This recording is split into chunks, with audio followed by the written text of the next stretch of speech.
Hello friends, हम start करते हैं चैप्टर 5 डेटा हैंडलिंग। तो हम इसमें इसका इंट्रोडक्शन डिस्कस करेंगे। तो पहले हम एक्सरसाइज 3.1 करेंगे, तो उससे रिलेटेड जो भी हमारे कॉन्सेप्ट्स होंगे वो सारे हम क्लियर करेंगे। ओके, तो देखो सबसे पहले हमारा चैप्टर का नेम डेटा हैंडलिंग। तो आपको पता होना चाहिए डेटा हैंडलिंग का मीनिंग क्या है। तो बच्चों देखो, डेटा होता है कोई भी हमारी इंफॉर्मेशन जो स्टडी करने के लिए कलेक्ट करी गई हो। फॉर एग्जाम्पल, जैसे कि क्लास में टीचर बोल दे कि average height of the student क्या है, तो वो क्या करेंगी, पहले सभी स्टूडेंट्स की हाइट को नोट करेंगे कि किसकी हाइट कितनी है। आफ्टर दैट उसका एवरेज निकालेंगी। तो ये जो पूरा का पूरा इंफॉर्मेशन होती है, जो इस टाइप के किसी भी केस के लिए इंफॉर्मेशन कलेक्ट की जा रही है, तो उसको हम क्या बोलेंगे, डेटा। हैंडलिंग मीन्स कि अब हम उसको कैसे हैंडल कर रहे हैं, कैसे कलेक्ट कर रहे हैं, कहाँ हम नोट डाउन कर रहे हैं, कैसे हम उसको रिप्रेजेंट करते हैं। तो उन सब की जो हैंडलिंग होती है डेटा की, वो होती है हमारी डेटा हैंडलिंग। तो देखो, जैसे कि डेली लाइफ के लिए कुछ इन्फॉर्मेशन के एग्जांपल, कि रन किसी भी बैट्समैन ने लास्ट 10 टेस्ट मैचेस में कितने बनाए। तो लास्ट 10 टेस्ट मैचेस में हर एक के हम उसके जो रन्स उसने बनाए हैं वो नोट डाउन करेंगे। नेक्स्ट एग्जांपल ले लेते हैं कि नंबर ऑफ विकेट्स कितने लिए गए हैं लास्ट 10 मैचेस के लिए। सेम ऐसे ही कि मार्क्स किसी भी स्टूडेंट ने कितने कितने स्कोर किए हैं अपने डिफरेंट सब्जेक्ट में, या हम बोल सकते हैं कि अगर सिर्फ एक मैथ सब्जेक्ट ले रहे हैं तो मैथ सब्जेक्ट में क्लास के सारे ही स्टूडेंट्स ने कितने कितने मार्क्स स्कोर किए हैं। नेक्स्ट है कि number of story books read by each of your friends, कि किस फ्रेंड ने कितनी स्टोरी बुक्स रीड करी हैं। तो ये सब हमारा क्या है, हमें कलेक्ट करना है, ये सारी इन्फॉर्मेशन हमें चाहिए, तो इन सबको बोलते हैं डेटा। तो अगर हम डेफिनेशन लिखें डेटा की, तो क्या होगी, the information collected in all such cases is called data. तो अब इन सभी केसेस के लिए जो जो आपके 4 केसेस दे रखे हैं ऊपर ABCD, इन सब के लिए अगर आप इन्फॉर्मेशन कलेक्ट करोगे तो उस कलेक्टेड इन्फॉर्मेशन को हम क्या बोलेंगे, डेटा। क्लियर। तो देखो, अब इसमें हम सबसे पहले पढ़ेंगे पिक्टोग्राफ। पिक्टोग्राफ आपने प्रीवियस क्लासेस में भी पढ़ रखी है। जैसे कि सबसे पहले हम पिक्टोग्राफ की डेफिनेशन पढ़े, तो पिक्टोग्राफ क्या है, पिक्टोरियल रिप्रेजेंटेशन किसी भी डेटा का जिसमें हम सिंबल्स का यूज करेंगे। फॉर एग्जाम्पल, जैसे कि यहाँ पर कह रखी है कि ये जो 1 कार है ये 100 कार्स को रिप्रेजेंट कर रहा है। 1 सिंबल स्टैंड्स फॉर 100 कार्स। तो देखो यहाँ पर जुलाई के लिए यहाँ पर 2 कार्स हैं, तो फर्स्ट कार का 100, सेकेंड कार का 100, और ये वाली हाफ है तो इसका कितना हो जाएगा, 50। तो टोटल नंबर ऑफ कार्स जो है जुलाई में जो प्रोड्यूस हो रही हैं वो कितनी होगी, 100 प्लस 100 200, 200 प्लस 50 कितना हो जाएगा, 250। अगस्त में कितनी प्रोड्यूस हो रही है, 100, 200, 300 300 हो गई। सितंबर में 100 100 100 100 4 टाइम्स है, तो 100 200 300 400 हो जाएंगी। तो अगर इनसे रिलेटेड हम क्वेश्चंस देखें तो क्या कह रहे हैं फर्स्ट क्वेश्चन में, how many cars were produced in the month of July. जुलाई के मंथ में कितनी कार्स प्रोड्यूस हो रही हैं, तो कितनी कार्स प्रोड्यूस हो रही हैं, 250। In the next second part, in which month were maximum number of cars produce. कौन से मंथ में maximum number of cars produced हुई है, बताओ, जुलाई में, अगस्त में, या सितंबर में। सितंबर में, तो इसका आंसर क्या हो जाएगा, सितंबर। ठीक है, ये आप प्रीवियस क्लासेस में भी कर चुके हो। नेक्स्ट आता है बार ग्राफ। ये शायद आपने बहुत कम पढ़े होंगे पहले, अगर किए होंगे तो, अदरवाइज ये आपके लिए न्यू है। बहुत सिंपल चीजें ही आपने, बिल्कुल बेसिक चीजें इसकी पढ़ी होंगी प्रीवियस क्लासेस में। तो देखो बार ग्राफ क्या कह रहे हैं, बार ग्राफ जो होते हैं कोई भी इंफॉर्मेशन को डिस्प्ले करने के लिए यूज किए जाते हैं, मीन्स की ये भी रिप्रेजेंटेशन का एक मेथड है। तो कह रहे हैं इसमें ना यूनिफॉर्म विड्थ होती है, मीन्स की हम जब इनको बार ग्राफ्स में बनाएंगे तो यहाँ पर हम एक बॉक्स को छोड़ेंगे, फिर एक बॉक्स में इसको बनाएंगे, फिर एक बॉक्स को छोड़ेंगे, फिर एक बॉक्स में बनाएंगे, एक बॉक्स को छोड़ेंगे अपनी ग्राफ कॉपी के अकॉर्डिंग, फिर एक में बनाएंगे। तो जो इनकी विड्थ है, ये जो विड्थ आ रही है ये वाली यूनिफॉर्म है, देखो ये इसके इक्वल होगी। तो क्या कह रहे हैं, जिनकी विड्थ यूनिफॉर्म होती है और हाइट्स जो होती हैं वो उनकी वैल्यूज के प्रोपोर्शनल होती है, मीन्स की जैसे कि 100 का है तो हम 2003 से 4 वाले को 100 तक लेके जाएंगे, ऐसे ही नेक्स्ट ईयर को। तो बार ग्राफ भी क्या है, रिप्रेजेंटेशन है डेटा का। और फ्रेंड्स ध्यान रखना, जो भी हम बार ग्राफ ड्रॉ करेंगे तो उनमें हमें यहाँ पर ये जो बॉक्सेस बनाने ना, तो बॉक्सेस के बीच में हमारे यहाँ पर गैप्स आते हैं इस तरह से। तो यही डिफरेंस होता है सबसे बड़ा बार ग्राफ्स में और हिस्टोग्राम्स में। तो देखो अगर हम इसका कोई क्वेश्चन करते हैं तो हमें ये दे रखा है डायग्राम, तो इसके क्वेश्चंस भी हैं हमारे पास। तो फर्स्ट क्वेश्चन ही रीड कर लेते हैं। What is the information given by the bar graph. इसी टाइप के क्वेश्चंस आपको एक्सरसाइज में भी मिलेंगे, so please listen very carefully and understand. Okay, तो देखो इंफॉर्मेशन क्या मिल रही है हमें बार ग्राफ से। तो ये जो बार ग्राफ है इसको आपको देख के क्या लग रहा है कि इससे क्या इन्फॉर्मेशन मिल रही है। तो देखो इधर तो एकेडमिक ईयर्स हैं जिनको हम सेशन बोल सकते हैं, जैसे कि अब हमारा चल रहा है 2021। अब आपकी ये ईयर कब एंड होगी 2022, तो 2021 से 22 मीन्स ये एक सेशन बोल दो या इनको एकेडमिक ईयर्स भी हम बोल सकते हैं। ये जो सारी दे रखी है कि इस सेशन की ये तो ये सब कलेक्शन जो है एकेडमिक ईयर्स का है। तो क्या कह रहे हैं यहाँ पर, इधर दे रखे हैं number of students in class 8। देखो इसका मीनिंग है कि 2003 से 4 में कितने नंबर ऑफ स्टूडेंट है यहाँ पर 100।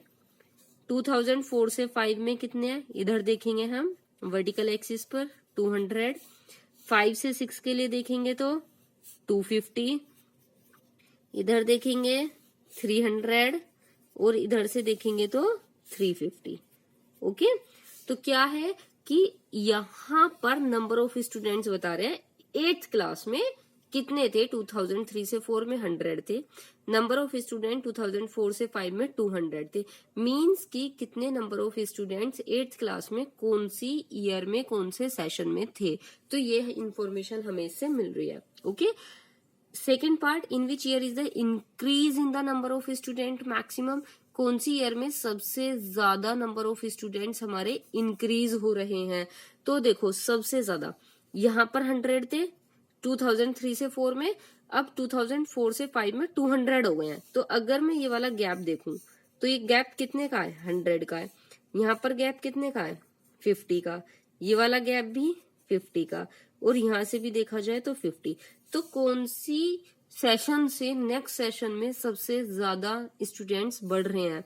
तो हमारे स्टूडेंट्स बढ़ रहे हैं 2004 से 5 में, इस वाले में। तो सेकंड का आंसर हो जाएगा 2004 से 5। नेक्स्ट कह रहे हैं in which year is the number of student maximum. अच्छा ये बताओ सबसे ज्यादा स्टूडेंट्स कौन सी ईयर में, कौन से सेशन में, 2007 से 8 में। तो ये इसका आंसर हो जाएगा 2007 to 8। नेक्स्ट कह रहे हैं स्टेट वेदर द ट्रू और फॉल्स। आपको ट्रू और फॉल्स बताने हैं। The number of student during 2005 to 6, जो 2005 से 6 के स्टूडेंट्स हैं, मींस 250 के लिए बात की जा रही है, is twice that of 2003 to 4, कि क्या वो ट्वाइस है 2003 से 4 वाले सेशन का। तो ये तो 250 है, ये 100 है। क्या 250 डबल होता है 100 का? नहीं होता।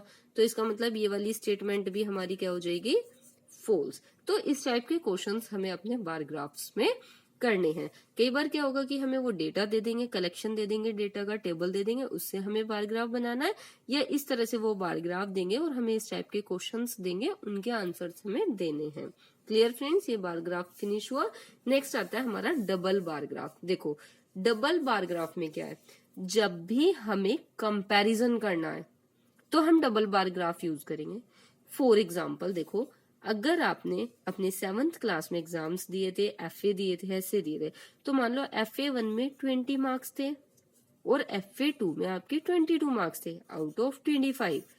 तो ये जो कंपैरिजन है कि FA1 में कितने थे, FA2 में कितने थे, एक ही स्टूडेंट के और एक ही सब्जेक्ट के मार्क्स अगर हम देख रहे हैं, तो इस तरह के जो कंपैरिजन है उनको हम रिप्रेजेंट करेंगे डबल बार ग्राफ से, जिसमें हम किसी भी डेटा के 2 सेट को एक साथ लेके सॉल्व करेंगे। फॉर एग्जाम्पल जैसे कि यहाँ पर हमें ये ग्राफ दे रखा है, क्या है इस ग्राफ में कि marks obtained by a student, एक स्टूडेंट ने कितने मार्क्स ऑब्टेन किए हैं। एक ईयर ले ली उन्होंने 2005 से 6 वाली और एक ईयर ले ली 2006 से 7 वाली। देखो इसके आगे ये ब्लैंक बॉक्स बना हुआ है ना, तो मतलब ये वाले जो ब्लैंक बॉक्सेस आ रहे हैं यहाँ पर, व्हाइट वाले जो बॉक्सेस हैं, ये रिप्रेजेंट कर रहे हैं 2005 से 6 वाले को, और ये कलर्ड बॉक्स यहाँ पे आ रहा है, ग्रे बॉक्स आ रहा है। तो यहाँ पर ये जो ग्रे वाले बॉक्सेस हैं ये सब ईयर 2006 से 7 वाले के हैं। ठीक है, तो देखो एक स्टूडेंट है जिसने मैथ्स में 2005 से 6, व्हाइट वाला 2005 से 6 का है, कितने मार्क्स गेन करें 30, और उसके बाद 2006 से 7 में कितने करे अगर हम यहाँ से देखेंगे तो 60। तो देखो अगर बात की जाए उसने 2005 में और 2006 में दोनों में से किसमें ज्यादा मार्क्स लिए हैं या किसमें कितने मार्क्स हैं, तो इनका कंपैरिजन हम यहाँ से इजीली कर सकते हैं। तो ये वाले इस टाइप के जो भी हमारे ग्राफ्स होंगे वो होंगे डबल बार ग्राफ, जैसे कि यहाँ पे सोशल साइंस के लिए दे रखा है, साइंस के लिए, इंग्लिश के लिए और हिंदी के लिए। तो इसी टाइप के क्वेश्चंस आएंगे, बाकी हम अपने एक्सरसाइज में सॉल्व करेंगे। ओके, नाउ इसके बाद नेक्स्ट टॉपिक आता है ऑर्गेनाइजिंग डेटा। ये है ऑर्गेनाइजिंग डेटा। ऑर्गेनाइज मतलब क्या होता है कि एक पर्टिकुलर मैनर में किसी चीज को अरेंज कर देना, ऑर्गेनाइज कर देना। अगर जैसे कि आपकी शेल्फ में आपकी बुक्स रखी हैं, सब बुक्स मिक्स हैं, उसमें 6th की भी आपकी कुछ बुक्स रखी हुई थी, 7th की भी बुक्स रखी हुई थी, कुछ इंग्लिश की है, कुछ हिंदी की है, कुछ मैथ की है, साइंस की, सोशल की है। अगर वो आपकी प्रॉपर मैनर में नहीं लगी हुई है, आपके पास तो है लेकिन प्रॉपर मैनर में नहीं है, कोई बुक इधर है, कोई इधर है, कोई बुक आपको मिल रही है जब आपको जरूरत है, कोई नहीं मिल रही है। देखो आपके पास डेटा तो है, बुक्स तो है, बट वो क्या है, रॉ डेटा है, एक पर्टिकुलर किसी मैनर में नहीं है। तो अगर इस टाइप का कोई भी आपको डेटा मिल रहा है जो किसी अनऑर्गेनाइज्ड मैनर में होगा तो उसको हम क्या बोलेंगे, रॉ डेटा। ओके, अगर हम उसको एक मीनिंगफुल तरीके से उसको ऑर्गेनाइज कर देंगे एक प्रॉपर मैनर में, तो हम उसको क्या बोलेंगे, ऑर्गेनाइज्ड डेटा बोलेंगे। ठीक है, तो ऑर्गेनाइज्ड डेटा के लिए हम टैली मार्क्स भी बनाते हैं। ओके, तो अब देखते हैं क्या होता है टैली मार्क्स। जैसे कि इसमें एग्जाम्पल के लिए लिया गया है कि एक क्लास के कुछ स्टूडेंट्स हैं, उनसे ये पूछा गया है कि किसका फेवरेट सब्जेक्ट कौन सा है। तो किसी ने आर्ट आंसर दिया, math, science, English, math, art, English, math, English, इस तरह से सभी के डिफरेंट आंसर्स थे। किसी को साइंस पसंद थी, किसी को कुछ। तो देखो हमारे पास डेटा तो सबका कलेक्ट हो गया, बट अब एक्चुअल में कितने स्टूडेंट्स कौन सा सब्जेक्ट लाइक कर रहे हैं, कितने स्टूडेंट्स है जो इंग्लिश को लाइक कर रहे हैं, कितने स्टूडेंट्स है जो जिनका मैथ सब्जेक्ट फेवरेट है, तो ये सब तो हमें नहीं पता ना देखने से, फिर बार बार हमें इनकी काउंटिंग्स करनी पड़ेगी। तो इन सबको हम अरेंज कर देंगे एक टेबल में। ओके, तो कैसे करते हैं वो अब हम सीखेंगे। देखो जैसे कि यहाँ पर ये टेबल बना रखे हैं, हमने लिख लिया सब्जेक्ट, कौन कौन से सब्जेक्ट्स थे जो बच्चों के फेवरेट थे, art, math, science and English. अब कितने स्टूडेंट्स थे उसमें, आर्ट जो लाइक कर रहे थे, जिनके फेवरेट थी आर्ट 7, मैथ वाले 5 थे, साइंस वाले 6 थे और इंग्लिश वाले 4 थे। तो इसी को हम बच्चों फ्रीक्वेंसी भी बोल देते हैं कि कितनी काउंटिंग्स आ रही है, तो इनको क्या बोलेंगे, फ्रीक्वेंसी। ओके, जैसे कि नंबर ऑफ स्टूडेंट है मींस फ्रीक्वेंसी है। अब ये जो टैली मार्क्स होता है, टैली मार्क्स क्या होता है, एक रफ वर्क होता है हमारा। पहले हम किसी भी क्वेश्चन को सॉल्व करने के लिए टैली मार्क्स बनाएंगे, आफ्टर दैट उनको काउंट करके यहाँ पे लिखेंगे। ठीक है, तो देखो हम जैसे वहां पर एक एक काउंट करते जाएंगे। जैसे कि आर्ट के लिए वहां पे देखा एक बच्चे का कि आर्ट पसंद है, तो आर्ट पे हमने यहाँ पर टिक कर दिया। किसी को मैथ पसंद है तो मैथ के लिए 1 बना दिया। फिर दोबारा किसी को मैथ पसंद है तो यहाँ पर 1 बना दिया। फिर साइंस पसंद आ रहा था, किसी को फेवरेट था उसका, तो साइंस को हमने मार्क किया। ऐसे काउंटिंग करते रहेंगे और अपने क्वेश्चन में से कट करते रहेंगे। इंग्लिश किसी का फेवरेट था तो इंग्लिश पे करा, बट ध्यान रखना तब भी हमारे 4 कंप्लीट हो जाता है, 1 2 3 4। तो 5 वाले से हम इसको कट करते हैं ताकि हमारा एक ग्रुप हो गया, हमें ये काउंट करना इजी रहे, इसलिए हम ये टैली मार्क्स बनाते हैं। और तभी टैली मार्क्स बन जाते हैं, फिर इनको काउंट कर लेंगे। ये कितने हो गए, 5 6 7, तो नंबर ऑफ स्टूडेंट्स कितने हो गए, 7। इस तरह से हम ये टैली मार्क्स बनाते हैं। तो फ्रीक्वेंसी भी आपको पता लग गई है क्या होती है, जो ये काउंट करके हमारे नंबर्स आते हैं, इनको फ्रीक्वेंसी बोलते हैं। मींस की number of times particular entry कितनी बार आ रही है। जैसे इसमें एंट्री कितनी टाइम्स हुई है, 1 2 3 4 5 6 7, तो ये जो 7 है ये फ्रीक्वेंसी है। और इस टेबल को हम फ्रीक्वेंसी डिस्ट्रीब्यूशन टेबल भी बोलते हैं। Okay, finish. Now start next grouping data.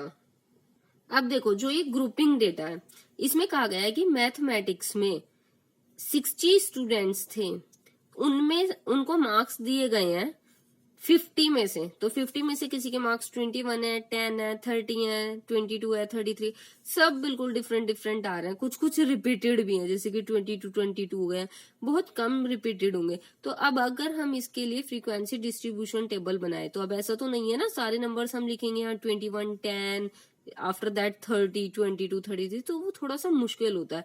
अगर यहाँ पर हमारे पास डिफरेंट डिफरेंट नंबर्स होते हैं तो हम यहाँ पर ग्रुपिंग्स कर देते हैं।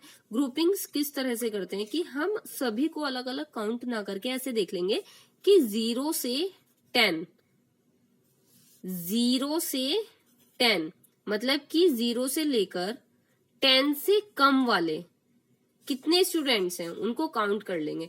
फॉर एग्जाम्पल देखो, जो हम इसकी टेबल बनाएंगे वो किस तरह से है। ये टेबल बन गई है तो हमने यहाँ पर लिख लिया groups, tally marks and frequency. 0 से 10, 10 से 20, 20 से 30, 30 से 40, 40 से 50, 50 से 60। अब देखो 0 से 10 का क्या मतलब है, ध्यान से सुनना। 0 से 10 का मतलब है कि 10 से कम वाले 10 को काउंट नहीं करेंगे, 0 वाला भी काउंट करेंगे और 10 से कम वाला भी काउंट करेंगे।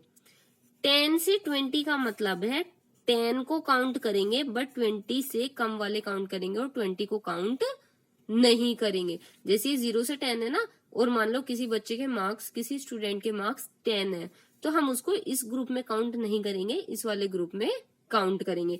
ऐसे ही मान लो कि कहीं पर 40 मार्क्स हैं किसी बच्चे के, तो बताओ इस ग्रुप में काउंट करेंगे या इस ग्रुप में, सोचो खुद। तो इस वाले ग्रुप में हम काउंट करेंगे, क्योंकि जो यहाँ पर ये वाली वैल्यू होती है इससे कम वाले मार्क्स हम इस ग्रुप में लेंगे और 30 या 30 से ज्यादा वाले लेंगे। ठीक है, तो फ्रेंड्स ये जो हमारे इंटरवल्स हैं जैसे 50 से 60, 40 से 50, इनको हम बोलते हैं क्लास इंटरवल। क्या बोलते हैं? Class interval. अब इस क्लास इंटरवल की जो ये पहले वाली वैल्यू है इसको बोलेंगे लोअर क्लास लिमिट, और ये जो ऊपर वाली वैल्यू होगी मीन्स बाद वाली, इसको बोलते हैं अपर क्लास लिमिट। ठीक है, तो देखो यहां से आप अंडरलाइन भी कर लेना क्लास इंटरवल। जैसे 40 से 50 ये क्लास इंटरवल है, 50 से 60 ये क्लास इंटरवल है। लोअर क्लास लिमिट क्या है? जैसे कि 10 से 20 है तो 10 को हम कहेंगे लोअर क्लास लिमिट और 20 को कहेंगे अपर क्लास लिमिट। ओके, तो ये लोअर क्लास लिमिट और अपर क्लास लिमिट भी हमारी हो गई हैं। ठीक है, तो ये टेबल की ये जो हमारी फर्स्ट लाइन है ग्रुप्स जो है इसके बारे में भी बातें कर लिया, और बाकी हमारे जो टैली मार्क्स और फ्रीक्वेंसी है वो हमें अपनी ये जो पीछे वाला जो डेटा दे रखा था उसमें से ही काउंट कर करके यहाँ टैली मार्क्स बनाएंगे कि जो भी 0 से 10 के बीच के नंबर है उनकी एंट्रीज यहाँ पे करते जाएंगे और इनको काउंट करके फाइनली सभी को यहाँ पर लिख देंगे। ठीक है, तो ये हमारा फिनिश हुआ फ्रेंड्स। तो ये जो हमारे ग्रुप्स वाले बने थे 0 से 10, 10 से 20 कंटिन्यू, तो इसके जो बार्स बनते हैं, ये वाले जो बार्स हैं ये जो बनते हैं ये बिल्कुल मिल मिल के बनेंगे, इनमें कोई गैप नहीं होता है बार ग्राफ की तरह। तो इस तरह के जो डायग्राम्स होंगे उनको हम क्या बोलेंगे? हिस्टोग्राम। जैसे कि इसके लिए भी एक एग्जांपल देख लेते हैं हम, क्लास इंटरवल 0 से 10। तो क्लास इंटरवल जो होते हैं उनको हम इस वाली एक्सिस पे लेंगे, नीचे वाली पे हॉरिजॉन्टल एक्सिस जिसको बोल देते हैं। ठीक है, और ये जो फ्रीक्वेंसी होती है इनको हम वर्टिकल एक्सिस पे लेते हैं। तो यहाँ पर हम ये वाले नंबर्स लिखेंगे कि ये वाले सारे नंबर्स हमारे कवर हो जाएं, इस तरह से हमें यहाँ पर नंबर लिखने हैं। ये ओरिजिन होता है, इस पे 0 लिखेंगे। तो इधर लिखा मैंने 10, 20, 30, 40, 50, 60। और ये जो फ्रीक्वेंसी के नंबर है ये देखो मेरे किस में आ सकते हैं, सारे के सारे नंबर। अगर मैं यहाँ पर 2, 4, 6, 8, 10, 12 इस तरह से लिख लेती हूँ तो देखो 2 हमारा यहाँ पर आ जाएगा, 10 है वो यहाँ आ रहा है, 21 है तो 21, 20 और 22 के बीच में आ जाएगा, इस तरह से। अब देखो क्या कह रहे हैं, 0 से 10 पे आपको जाना है और ऊपर की तरफ जो उसकी हाइट रखोगे वो 2 पर जानी है। तो मैंने बनाया 0 से 10, तो 0 से 10 ये है, अब ऊपर जाओ 2 ये रहा, तो इसको इस तरह से हम मिला देंगे। आफ्टर दैट 10 से 20, तो 10 से 20 ये वाला बॉक्स लेंगे हम, 10 से 20 ऊपर चलेंगे, कितना ऊपर जाना है, हाइट कितनी लेनी है, 10 लेनी है। तो यहाँ से चलेंगे 10 पे जाके हम स्टॉप हो जाएंगे। तो ऐसे ही 20 से 30, 20 से 30 का ये वाला है, 21 पे जाना है तो ऊपर जाएंगे 20 और 22 के बीच में 21 आएगा, तो इस तरह से ये हम बना देंगे। तो हम अपने हिस्टोग्राम्स ऐसे बना देंगे, और इसके बेस्ड ये जो डायग्राम है इसके बेस्ड हमसे क्वेश्चंस भी पुट अप किए जा सकते हैं, जैसे हमने पिक्टोग्राफ और बार ग्राफ में पढ़ा था। फ्रेंड्स देखो एक चीज और आती है हमारी हिस्टोग्राम में, यहाँ पर देखो गैप कितने का है, 0 से 10 कितना गैप है, 10 का। 10 से 20 कितने का गैप है, 10 का। 20 से 30 फिर कितने का गैप है, 10 का। 30 से 40 10 का गैप है, 10 का गैप है, और यहाँ पर भी 10 का गैप आ रहा है। तो सारे ही गैप्स जो है, या हम बोल सकते हैं सारे ही जो डिफरेंसेस आ रहे हैं वो 10 के डिफरेंसेस आ रहे हैं, तो हम इस तरह से उनको ड्रॉ करेंगे। अगर ऐसा होता है कहीं पे कि 0 से लेके फर्स्ट नंबर तक का डिफरेंस ज्यादा है और बाकी सबका सेम है, तो हम उसको कैसे ड्रॉ करेंगे, वो उसका एक एग्जांपल देती हूँ मैं आपको। ये है इसका एग्जांपल, देखो जैसे कि यहाँ पर 0 है, 0 से क्या आ रहा है यहाँ पर 20, तो कितने का डिफरेंस है 20 माइनस 0, यहाँ पर डिफरेंस आ रहा है 20 का। आफ्टर दैट सभी में डिफरेंस देखो, 25 माइनस 25, 30 माइनस 25 5, 35 माइनस 35, 40 माइनस 35 5, इनका डिफरेंस करेंगे तो यहां से यहां तक सभी का डिफरेंस कितना है 5 है, बट 0 से 20 तक का जो डिफरेंस आ रहा था वो 20 आ रहा था, तो ये अनइक्वल अगर हमारा यहाँ पर हो जाता है तो हम ये जिगजैग लाइन बनाते हैं, इस तरह से जैग्ड लाइन, ओके, जिसको हम जैग्ड लाइन भी बोल सकते हैं, जिगजैग भी बोल सकते हैं और किंक भी बोल सकते हैं, KINK, किंक, ठीक है। ये हम किस लिए लगाते हैं, इसका मतलब होता है किंक का कि जैसे कि यहाँ पर हमारे नंबर से 20, 25, 30, 35, तो 20 से पहले क्या आना चाहिए था 15 आना चाहिए था, 15 से पहले 10 भी आना चाहिए था और 10 से पहले 5 भी आना चाहिए था। ये नंबर्स हमने यहाँ पर इसलिए नहीं लिखे हैं क्योंकि इनका यूज भी नहीं है हमारा, तो जहां पर यूज नहीं होगा स्टार्टिंग में किन्हीं नंबर्स का और आप उन नंबर्स को नहीं लिखना चाहते हो तो आप ये किंक बना देना। किंक से ये हम समझ जाएंगे कि जो इससे पहले के नंबर थे वो हमने यहाँ पर मेंशन कर दिए। किंक इस तरह से रिप्रेजेंट किया जाता है। किंक के लिए जैसे आपकी ये लाइन जा रही है तो आप ऐसे बनाओगे और फिर अपनी लाइन को कंटिन्यू करोगे, ओके। अब बाकी जो आपकी क्वेरीज हैं वो मैं आपकी नेक्स्ट एक्सरसाइज में सॉल्व करूंगी, तब भी इस टाइप का हमारा कोई भी क्वेश्चन आएगा। बस आपको ध्यान ये रखना है कि यहाँ पर अगर गैप इस वाले का बाकी सबसे डिफरेंट आ रहा है, ज्यादा आ रहा है, तो यहाँ पर आपको किंक लगाना है। अगर आपका यहाँ पर भी 5 का ही डिफरेंस होता तो किंक की कोई जरूरत नहीं थी, आपको एक स्ट्रेट लाइन ही बनानी थी। आई होप फ्रेंड्स आपको समझ आए होंगे। Please share your queries and feedback in comment section. Thank you.